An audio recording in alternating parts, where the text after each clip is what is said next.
이번 주간 아마 다음 주간 이렇게들 휴가들을 많이 하시는 것 같습니다. 교회도 보이셔야 될 분들 대개 이제 휴가 가셔서 그렇게 안 보이시고 그러는 건데, 이런 휴가 시즌에 목사는 어떻게 여러분들과 좀 만나면 좋겠는가? 그래서 제 생각은 간단하게 여러분들과 좀 비웠으면 좋겠다 싶었어요. 그래서 말씀을 나눌 때 좀 더 여러분들이 가볍게 이렇게 들으실 수 있고 또 되새길 수 있는 말씀이면 얼마나 좋겠는가 라고 이제 이번 주간 다음 주간 준비는 했는데, 제 특징이 어때요? 웬만하면 심각하게 끌고 가니까 그래서 여러분들이 제가 심각하게 끌고 가지 않도록 좀 도와주셨으면 좋겠어요. 그러면서 이런 식으로 나눠보려고 그래요. 예를 들어 비가 막 이렇게 내릴 때 빗물을 받기 위해서는 뚜껑을 덮어놓으면 안 되잖아요. 뚜껑을 열어야 되죠.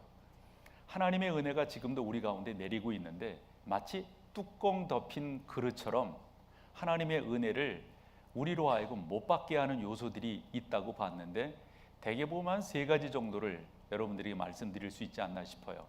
그 첫 번째는 뭐니 해도 두려움의 문제입니다. 이 두려움이라고 하는 게 미래, 즉 미지의 세계를 가는 우리들에게 있어서는 너나 할 것 없이 다 갖고 있는 거거든요.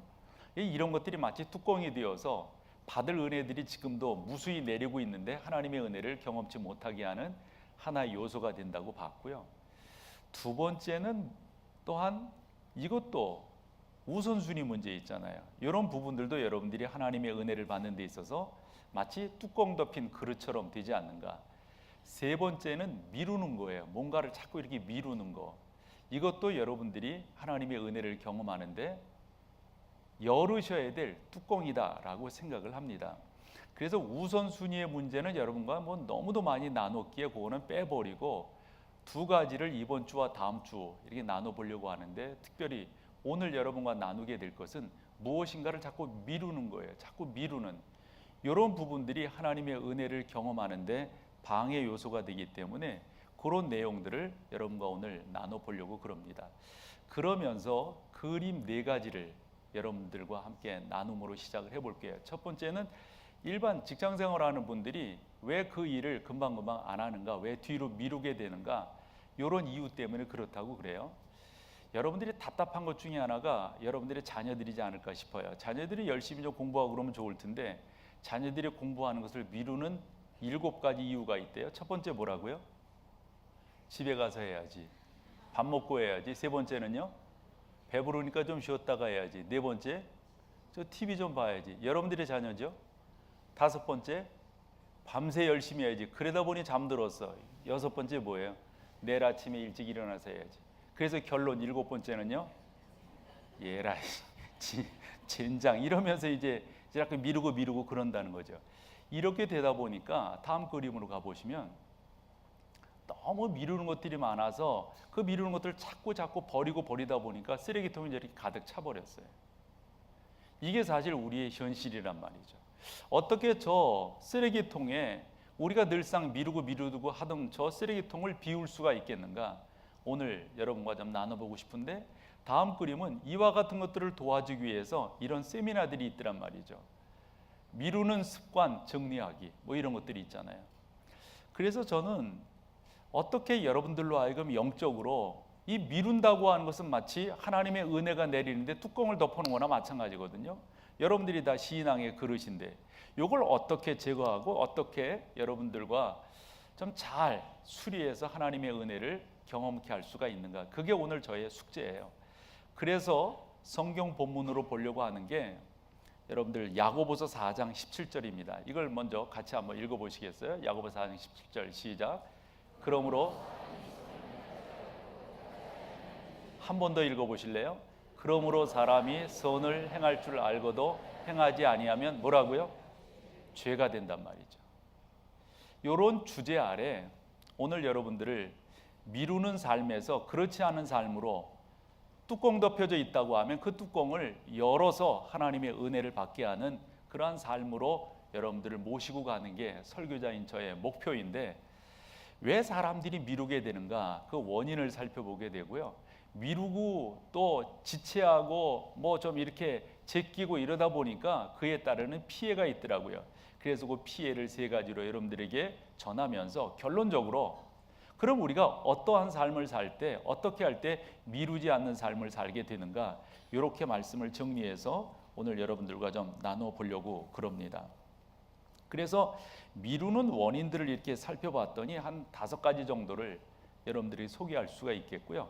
그 내용을 여러분들에게 드린 주보 설교 노트에 보면 나름대로 중요한 것들은 이렇게 정리를 해 놓았습니다. 그 첫 번째는 야고보서 1장 8절이 우리 가운데 교훈하는 거 읽어보시고 한번 여러분들이 주제를 정해 보실래요? 같이요.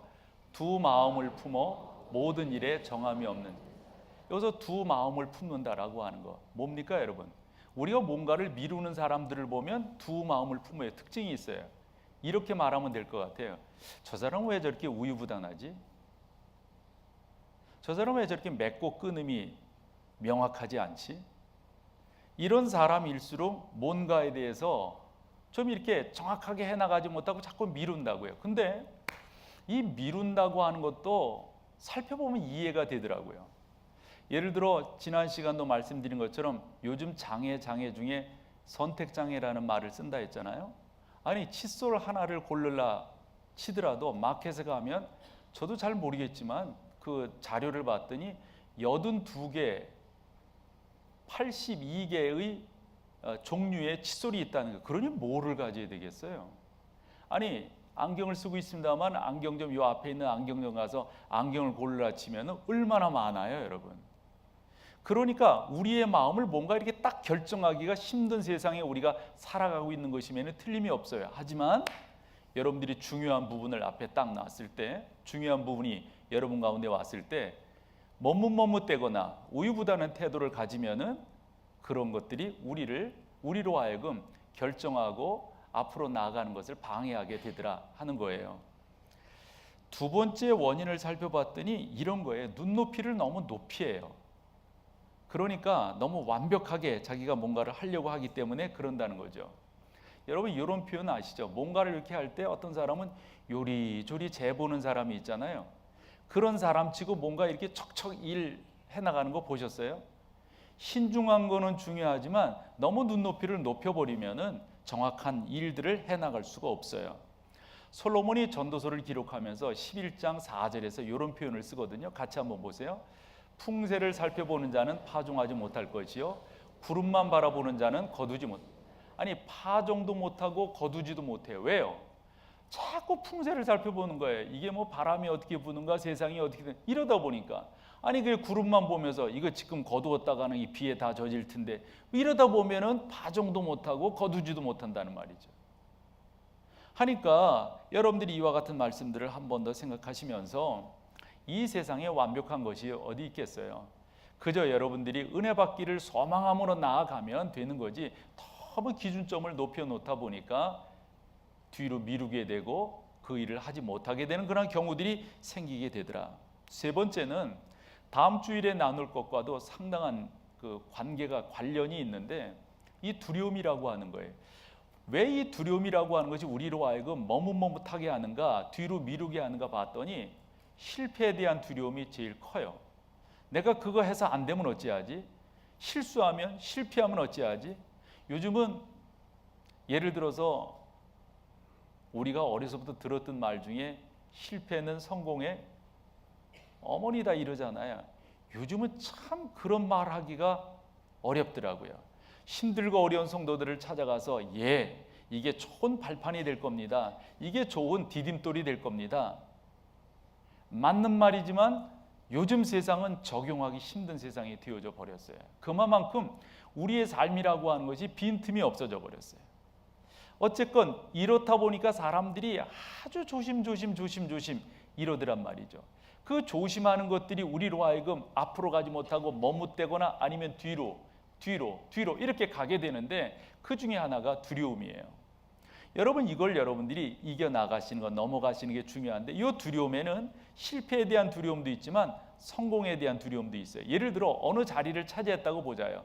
그럼 그 사람이 어떤 생각을 갖게 되면 내가 이거 끝까지 지킬 수 있을까? 내가 이 자리 끝까지 할 수가 있을까? 이런 생각들을 하게 된단 말이죠. 그러므로 우유부단함도 그렇고 너무 눈높이를 높이 한 것도 그렇고 다른 무엇보다도 여러분 두려움이라고 하는 게 여러분들의 앞으로 가는 것을 머뭇대게 하고 그것을 뒤로 미루게 하는 그러한 이유가 되더라 하는 겁니다. 또 하나의 이유를 살펴보면 상처예요. 상처. 예를 들어 저 같은 경우는 어릴 때 그런 생각을 좀 가졌더랬어요. 내가 뭐를 하고 있을 때 좀 조심스러운 말이지만 뭐 부모님이라든가 옆에서 뭐 챙간하거나 이러면 저는 싫더라고요. 싫어요. 저는 그 정도로 생각을 하는데 여러분 중에는 직장 생활을 하시면서 직장 상사로부터 학교 생활하실 때 선생님으로부터 이렇게 나름대로 꾸중을 들었다고 한다면 자신 있게 뭔가를 하는 것에 대해서 머뭇거리게 될 거예요. 이것은 누구나 다 공감할 수 있는 내용이니까요. 그래서 선지자 이사야는 48장 4절에서 이렇게 표현을 하는데 이 말은 좀 어려워요. 내가 알거니와 너는 완고하며 내 목은 쇠의 심줄이요 내 이마는 노시라 이랬는데 있잖아요. 요게 좀 어려우니까 공동 번역으로 한번 같이 한번 읽어봐 보세요. 시작.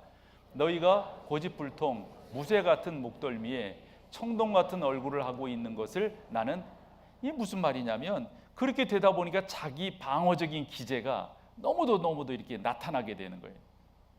그건 상처로부터 나오는 거거든요. 그러니까 수용성도 약해지고 또한 포용하는 것도 더불어서 함께하는 것도 다 약해지다 보니까 머뭇거리거나 아니면 뒤로 미루게 되더라 하는 겁니다. 뭐니 해도 원인 중에 하나는 5번째인데 게으름이라고 생각해요. 이 게으름이라고 하는 거 여러분 잠언 13장 4절이거든요. 같이 한번 읽어봐 보세요. 두 종류로 비유를 하는데요. 게으른 자는 마음으로 원하여도 얻지 못하나 부지런한 자의 마음은 봐봐요. 게으른 자는 얻지 못해요. 게으름이라고 하는 게 이만큼 우리 가운데 나름대로 의미 있게 받아들일 만한 내용이라고 봐요. 왜냐하면 벌써 우리가 8월 첫 주를 맞이했는데요. 올해 엊그제 시작한 것 같잖아요. 벌써 이렇게 흘러갔어요. 그런데 여러분들이 다 신앙생활을 옳게 하시는 분들이라고 봤을 때 한 해를 시작하면서 여러분들이 다 결심하셨을걸요? 뭐를요? 나 올 한 해 성경 좀 읽겠다. 결심하셨으리라고 봐요. 저는 어려서부터 그런 훈련을 받아서 또 지금 신앙생활을 하면서도 너무도 귀하게 여겨서 늘상 권면하고 여러분들도 그렇게 해주십시오라고 말씀드리는 게 새벽 기도예요. 어릴 때도 좋았는데 커서도 그렇고 지금 목회를 하면서도 새벽 예배만큼 저한테는 중요한 게 없어요. 그래서 늘상 강조하거든요. 여러분 아마 그런 설교를 듣고 그런 강조점을 여러분들이 들으셨다면 연초 때 내가 적어도 이렇게 하겠다. 왜 결심 안 하셨을까요? 큐티에 대한 내용도 얼마나 제가 말씀을 많이 해드렸을까요? 이건 신앙적인 것인데 신앙 외의 사람들이 결심하면서 제일 그 결심한 것이 실패하는 것이 다이어트라고 그래요. 하겠다 그러고 잘 안 된다는 거죠. 이유가 뭘까요, 여러분? 저는 뭐니 해도 게으름이라고 생각합니다. 그래서 앞에 말씀드린 이러한 5가지 어떤 원인들 때문에 우리가 자꾸 뒤로 미루게 되고 머뭇하게 되는데 이러한 일들이 있게 되면 우리 가운데 피해가 생겨요. 한 3가지를 한 뭉태기로 말씀을 드려보면 첫 번째는 기회를 잃어버리게 됩니다. 이 기회라고 하는 게 참 중요한데 그래서 바울이 에베소서에 상당히 중요한 편지를 썼어요. 그래서 에베소서 그 5장 16절 말씀을 보면 의미가 있어요. 같이 한번 읽어보실래요? 시작. 이게 상당히 성경에 기록됐으니까 중요한 말씀 같아서 여러분들이 그러나 어떻게 이해하고 계세요? 설명 좀 해주실래요? 라고 하면 선뜻 설명하는 분이 드무시리라고 생각해요. 그래서 세월이라고 하는 것에 대해서 제 성경 같은 경우는 약간의 관주가 있거든요. 또 설명이 조금 붙어 있어요. 그래서 그 표현된 세월을 그 밑에 관주로 다르게 하나 설명을 해놓았어요. 여러분 성경도 좀 그런 게 있나요? 있으시면 보십시오. 보셔서 한번 말씀해 줘 보세요. 그 세월을 뭐로 또 다르게 말을 했죠? 혹시 기회라고 표현된 게 있나요? 기회? 요 세월이라고 하는 말이 기회라고 하는 말로 바꿔볼 수가 있습니다. 그런데 성경의 그 원문의 그 중심된 사상을 요 말씀이 조금 덜 표현하고 있다고 봐요. 그 앞에 뭐가 더 들어가야 되냐면 모든이라고 하는 말이 더 들어가야 돼. 그러니까 이렇게 생각하세요. 모든 기회를 아끼라. 세월이 악하다 이거거든요. 모든 기회를 아끼라. 근데 여기에서 아끼라라고 하는 말도 이게 상업적 용어예요. 상업적 용어로 그거 어떻게 표현을 해야 되냐면 내가 무슨 대가를 지불하고 그것을 다시 사라 이거예요. 그러면 다시금 저 설명을 쫓아서 읽어보신다면 모든 기회를 다시 사라 이렇게 저 말을 이해할 수가 있어요. 하니까 여러분들에게 주어진 기회가 그만큼 중요하다 이렇게 볼 수가 있는 거고요. 그런 기회를 통해서 여러분들이 잘 해야 되는데 이런 것들을 자꾸 잃어버리는 거예요. 우리가 자꾸 머뭇대고 뒤로 미루고 그러다 보면 하나님께서 은혜 주실 만한 것들을 우리 가운데 이렇게 주셨는데 그것을 자꾸 뒤로 미루게 됩니다. 잠언 성경에 보면 이런 표현을 썼는데요. 잠언 26장 15절입니다. 같이 한번 읽어보실래요? 시작. 게으른 자는 그 손을 그릇에 넣고도 입으로 올리기를 다시 한번 읽어봐 보세요. 게으른 자는 그 손을 그릇에, 이게 뭐예요? 그릇에 넣기는 넣었어요. 먹을 것이 있어요. 잡혔어요. 그런데 뭐예요? 이걸 인간도 아니죠. 이건 참 옆에 사람에게 물어보라고 그럴 수도 없고 이런다니까. 그러다 보니까 어려움을 겪게 되는데 15절이 그런데 16절은 뭐라고 말했는가? 같이 읽어봐 보세요. 시작. 게으른 자는 사리에 맞게 대답하는 사람 일곱보다 뭐라고 생각한다고요? 자기가 더 지혜롭대. 말이 안 되는 거예요, 이게요. 그래서 이 게으르다고 하는 게 그만큼 신앙생활에 있어서도 일반적 삶에 있어서도 너무도 우리를 힘들게 한단 말이죠. 그러니까 여러분들이 그러한 기회를 잃어버리지 않도록, 그러므로 여러분 가운데 어떤 문제가 생기는 그 문제를 여러분들이 잘 해결할 수 있도록. 그래서 보면 여러분 상처가 생기는데, 내가 부모라면 말이에요, 애비라면 아버지로서의 역할들이 있잖아요. 제가 목사라면 목사로서의 역할들이 있잖아요. 내가 게을러 가지고 그와 같은 것들을 잘 하지 못한다고 생각해 보십시오. 그러면 나타나는 그 여러 부작용이라고 하는 것은 뻔하지 않습니까? 뻔하지 않아요. 그 부작용 중에 가장 큰 부작용이 뭐냐면 관계가 깨지게 되는 거예요. 여러분 게으른 남편과 살아보십시오. 그 아내가 어떻게 되겠는가? 부모가 게을러 가지고 제대로 모든 것들을 안 하면서 자식을 키운다고 생각해 보십시오. 부모와 자식지간이 어찌 되겠는가? 반대로 부모는 열심히 해서 말이에요, 잘 키워보려고 하는데 이 자식이 게을러요. 그러면 이 관계가 어떻게 되겠는가? 똑같습니다, 여러분. 똑같아요. 그러니까 원인을 살펴봤더니 이러이러한 원인이 있는 거예요. 그래서 머뭇대요. 그래 뒤로 물러가요. 이런 일들로 말미암아 나타나는 현상은 간단합니다, 여러분. 관계의 상처입니다. 이러다 보니까 살맛도 안 나게 되는 거죠. 이러다 보니까 힘들어지는 거죠. 우리 목동제일교회 성도들은 그런 분들이 안 계시리라 생각하고 믿습니다만은, 혹여 계시다면 제가 지금부터 말씀드리는 이 치유 방법을 여러분 가운데 잘 되새기셔서 여러분들이 그처럼 나아가시면 되리라 생각을 하는데, 그 첫 번째는 뭐니 해도 여러분 변명하지 않는 거예요. 변명하지 않는. 되게 그런 사람들을 가만히 보면 이래서 그래 저래서 그래 어때서 그래. 여러분 늘상 말씀드리잖아요. 사람들이 뭔가 하는 사람들을 보면 일관적인 특징이 있더라. 일관적인 어떤 것들이 있더라. 그거예요. 그건 뭡니까? 일관된 습관을 갖고 있더라는 거예요. 죄송하지만 못난 사람들이 환경 탓합니다. 뭐 부모를 어찌 만나서 뭐 학교를 어떻게 나와서 나는 뭐 촌사람이어서 그런 식으로 이야기하기 시작한다면 저야말로 수없는 이야기할 수가 있어요. 뭐하러 그러고 살아요? 뭐하러? 나는 내 삶이 가장 행복한 삶이라고 생각해요. 그래서 저는 수시로 여러분들에게 말씀드리잖아요. 저는 복받은 목사라고. 되게 궁금했나 봐. 어느 분이 물어보시더라고요. 목사님은 뭐를 복받았어요? 아이고 참 답답해서 말을 할 수도 없고. 여러분 그러고 사는 거예요. 그렇게 자기를 인정하고 사는 거예요. 그러니까 하나님께서 은혜를 주시는 거예요. 되게 목회하는 목사들도 가만히 보면요, 점점 죄송한 표현이지만 그렇게 하는 목사들을 가만히 보면 다 한결같이 뭐라는 줄 알아요? 환경 탓해, 환경 탓, 남 탓해, 남 탓. 이게 여러분들에게 이해가 되실지 모르겠지만, 아니 한번 우리 교회를 탐방온 그러한 좀 죄송합니다 표현이, 적은 교회 목사님들이 계셨어요. 적은 교회 목사. 그래서 잘 봤어요. 여기부터 잘 봤어요. 그런데 어느 분이 넋두리처럼 이런 말을 하더라고요. 나에게도 이런 교회 맡겨주면 잘할 텐데. 되게 화도 나고 막 여러분들은 아무 생각도 없어요? 아니 잘 보여줬는데 왜 그 말을 왜 하는 거죠? 죄송하지만 이런 것들이 어느 날 갑자기 떨어지냐고요. 하늘이 그냥 우리 가운데 그냥 가지라고 그냥 허락을 하냔 말이에요.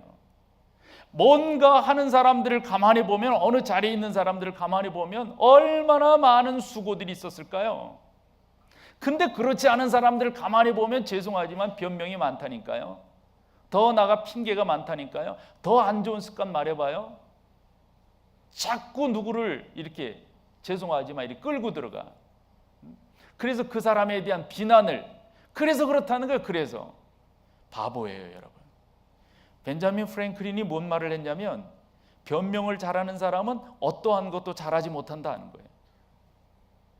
저도 이렇게 신앙생활을 하면서 목사로서 이렇게 있다 보면 성도들을 이렇게 뵙게 되잖아요.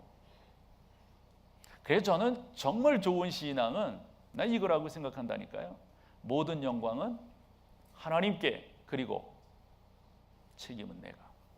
한번 따라해 주세요. 모든 영광은 하나님께, 책임은 내가. 죄송하지만 우리가 약한 게 이런 거라고 생각해요. 뭐 하면 자기가 그런 거고, 잘못됐으면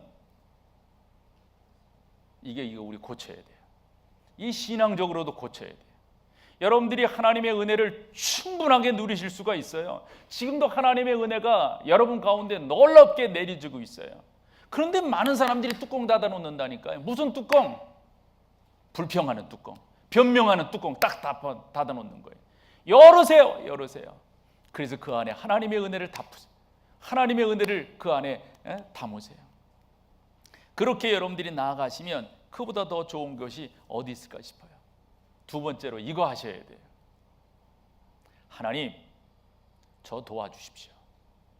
하나님, 저 도와주십시오. 하나님, 저 도와주십시오.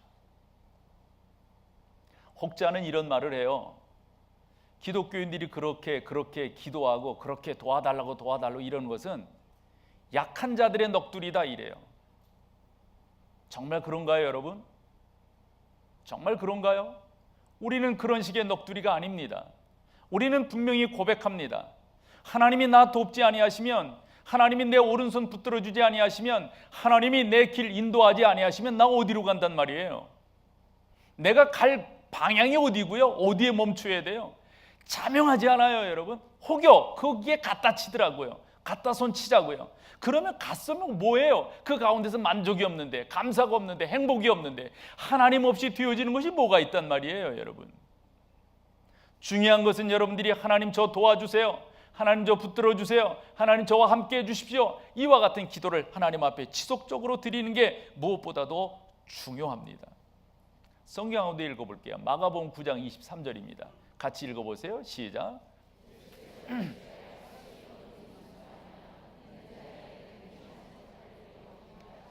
아멘. 많이 외우신 거죠? 한 번 더 해보세요. 예수께서 이르시되 할 수 있거든이 무슨 말이냐? 믿는 자에게는 능히 하지 못할 일이 없느니라. 예. 그런데 이 말씀은 앞에 어떤 내용 후에 이 말씀을 하셨는가가 중요해요. 그래서 여러분들이 마가복음 9장을 이렇게 보신다면 그 9장 14절부터 보셔야 됩니다. 그 내용인즉슨 이런 겁니다. 어떤 아버지에게 아들이 있는데 이 아들이 시름시름해요. 그래서 성경의 정서상 보면 많은 의사들에게 아마 자기의 재산이라든지 이런 것들 다 들여서 고치려고 했지만 못 고쳤어요. 그러던 중 소문을 듣게 됩니다. 용한 의사가 있다. 근데 그 의사는 의대를 나온 의사가 아니라 예수라고 하는 의사라는 거예요. 그래서 이 사람이 긴가민가한 마음으로 여기까지 왔어요. 왔는데 그때 마침 예수님이 안 계시고 거기에 몇 명의 제자들만 있었던 거죠. 이 제자들에게 그 아버지가 말을 하는 거예요. 내 아들이 여차여차 해가지고 이렇게 왔는데 아무리 약을 쓰고 의사에게 데리고 와도 못 고치니 내가 듣자니 당신들이 고칠 수 있다니 좀 고쳐달라고. 근데 제자들이 고치려고 뭐를 했을까요? 기도를 했지요. 기도를 했는데 이게 안 되는 거예요. 이게. 근데 그 모습을 늘상 예수님과 그 제자들의 잘못된 것을 꼬집으려고 호시탐탐하던 서기관들이 그것을 딱 봤네. 아니나 다를까 따지고 드는 거예요. 너희들 이제까지 모도하고 그런다더니 지금 아무것도 못하지 않느냐. 지금 이게 뭐냐.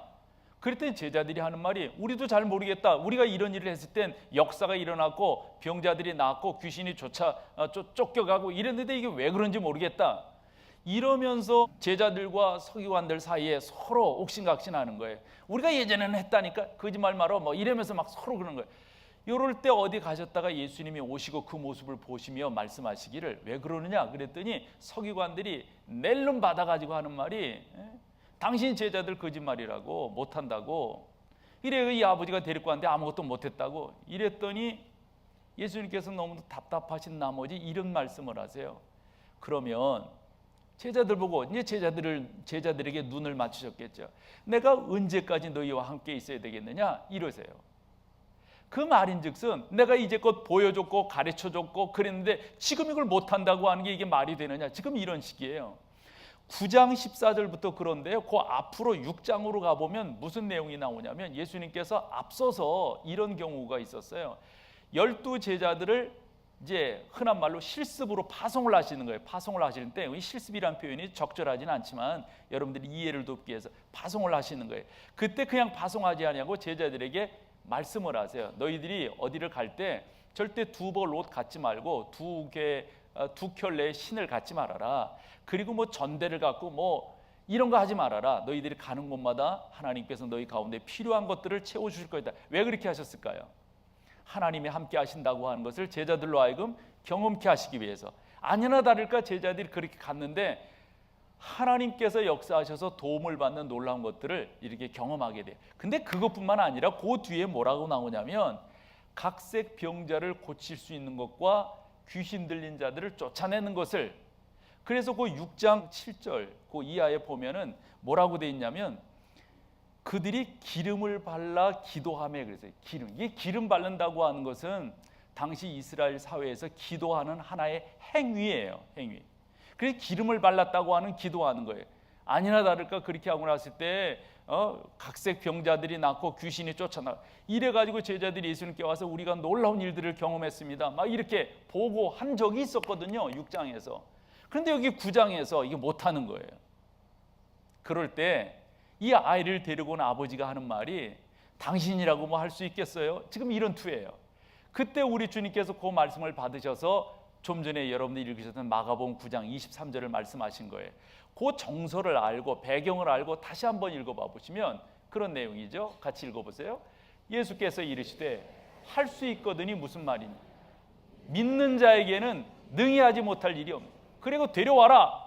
그리고 우리 주님께서 그의 머리 위에 손을 얹어 기도하시니 병이 귀신이 쫓아가고 이 아이가 낫게 됐단 말이에요. 이렇게 되다 보니까 앞에서 그런 일들을 할 수 있었던 이 제자들이 멀쓱해졌어요. 왜 우리는 안 되느냐 이거죠.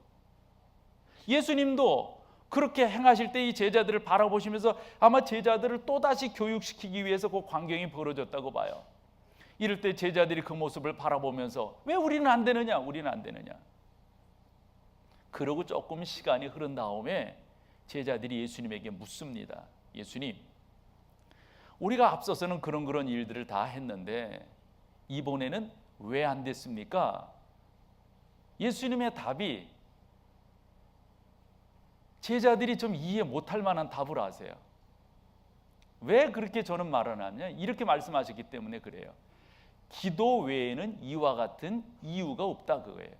기도가 아니고서는 그런 것들이 되어질 수 없다. 자, 저는 제자들이 이해 못할 답을 하셨다고 하는 게 뭐냐면 제자들은 기도 안 했단 말입니까? 그럼 기도 안 하고 뭐 했단 말입니까? 중요한 건 기도했어요. 기도했는데도 안 되는 거예요, 이게요. 그러면 그게 지금 처음이에요? 앞에서는 기도했는데 됐잖아요. 근데 여기는 왜 안 되는 거예요? 여러분, 이게 우리에게 주는 메시지입니다. 여러분들이 교회 나온 지가 한두 해입니까? 예배 드리시는 것이 한두 번입니까? 여러분 가운데 하나님이 이러시다, 성경이 이렇다 기록된 말씀에 대해서 한두 번 들으십니까? 함에도 불구하고 그때는 뜨거웠었는데, 그때는 뭔가 되는 것 같았었는데 지금은 왜 머뭇머뭇거리고 뒤로 미루시는 거예요?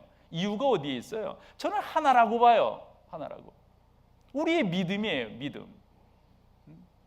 우리의 믿음이라고 하는 게 너무 상황에 따라서, 너무 조건에 따라서, 어떤 것에 따라서 너무너무 바뀌어, 이게 믿음이. 그러므로 여러분들이 이와 같은 상황 속에서 하나님의 은혜를 받으셔야 되는데, 이 은혜 받는 길에서 이런 이유 때문에 힘들어하고 그러시지 말고 딱 결심을 하시라니까요. 핑계대지 않겠다. 또한 하나님을 내가 분명히 믿겠다. 전능하신 하나님께서 나를 도와주실 것이다. 그 하나님이 나의 하나님이시다. 우리 늘상 암송하잖아요. 잠언 3장 6절 뭐지요? 여호와를 인정하라. 그리하면 내 길을 지도하시리라. 여러분, 믿음으로 나가는 것만큼 중요한 게 없습니다. 믿음으로 나가시는 여러분 되시기를 축원합니다. 그래서 바울이 빌립보 교회에 보낸 편지 가운데 4장 13절을 여러분 너무 잘 알고 계세요. 같이요. 시작. 내게 내가 모든 것을, 한 번 더 하실까요? 내게 능력 주시는 자 안에서 내가 모든 것을 할 수 있느니라. 여러분들이 믿음으로 나아가실 때 그와 같은 역사들이 일어나게 되리라 생각합니다. 이루시기를 소망한다면 핑계대지 마시고요. 하나님을 믿으셔야 돼요. 세 번째로, 너무 여러분 그냥 뜻없이 생각 없이 하시지 말고요. 조금 더 목표를 정해놓고 여러분들이 하시면 저는 참 좋다고 봐요. 네 번째는 여러분들에게 영적인 친구들이 있어야 돼요. 영적인 친구들. 다르게 표현하면 기도를 나눌 수 있는 친구들이 있어야 됩니다.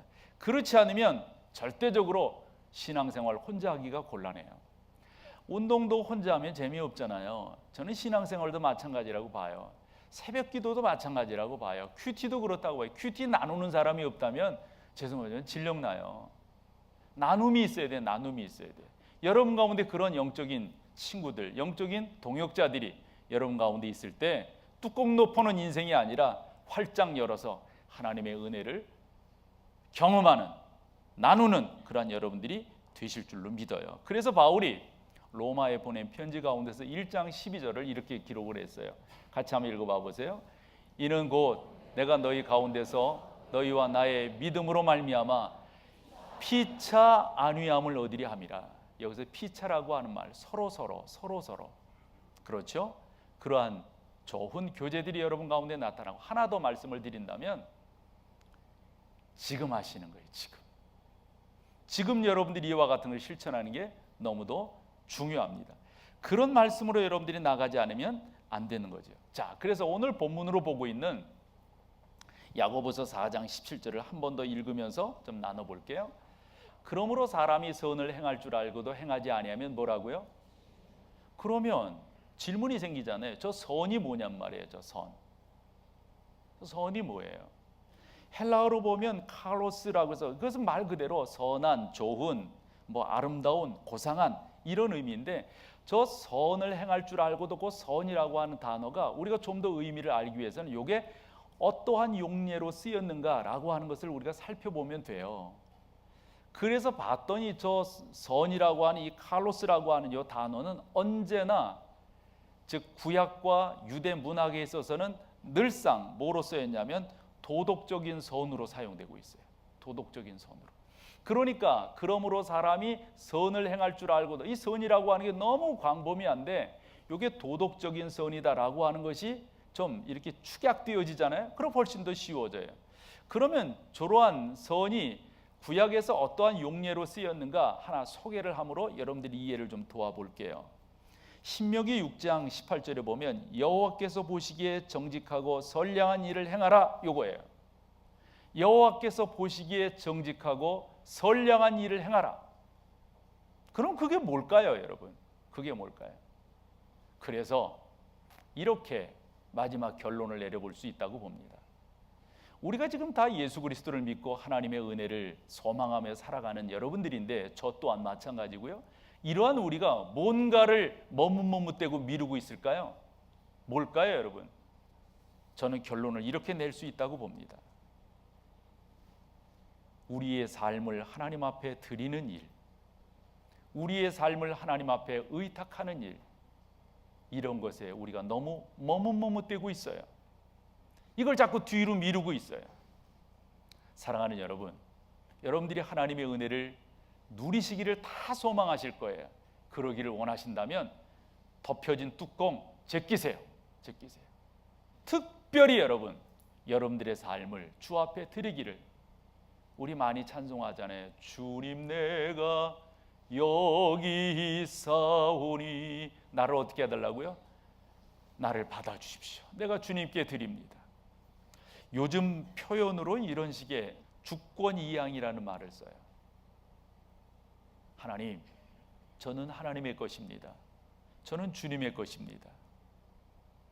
이것에 여러분 머뭇머뭇대지 마십시오.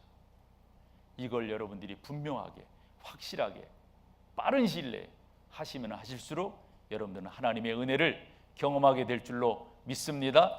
자리에 일어나셔도 우리 마지막 찬양하고 헤어지도록 하는데, 이 찬양의 가사가 저의 설교의 결론이라고 보시면 됩니다. 여러분들, 주께가